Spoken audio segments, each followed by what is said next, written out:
Retirement के पूर्व तत्कालीन आईजी द्वारा खोली गई तबादलों की दुकान पर आईजी का डंडा चल गया है। बड़ी संख्या में ट्रांसफर उनके द्वारा किए गए थे और आए दिन लिस्ट जारी हो रही थी, जिस पर कई तरह के आरोप भी लग रहे थे, लेकिन वरिष्ठ अधिकारियों का पद होने की वजह से कोई कुछ बोल नहीं पाता था।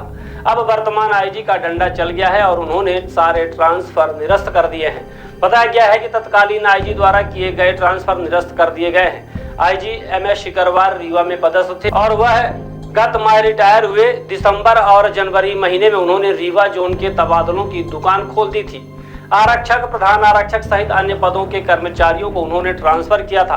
प्रतिदिन ट्रांसफरों की लिस्ट जारी होती थी, जिसको लेकर कई तरह के आरोप भी लग रहे थे, लेकिन वरिष्ठ अधिकारी होने के कारण कोई कुछ बोल नहीं पा रहा था।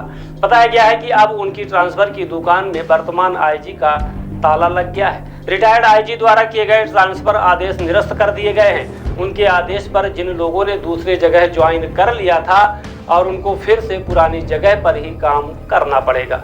इस आदेश ने पुलिस विभाग में खलबली मचा दी है।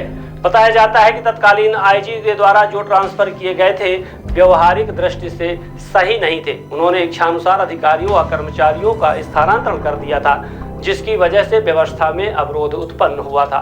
आईजी ने उनके ट्रांसफर की समीक्षा की और वे अव्यवहारिक पाए गए, जिसके बाद सारे ट्रांसफर आदेश को निरस्त कर दिया गया है। आईजी गौरव राजपूत ने बताया कि पिछले कुछ महीनों में जो ट्रांसफर हुए थे वे प्रशासनिक दृष्टिकोण से व्यवहारिक नहीं पाए गए।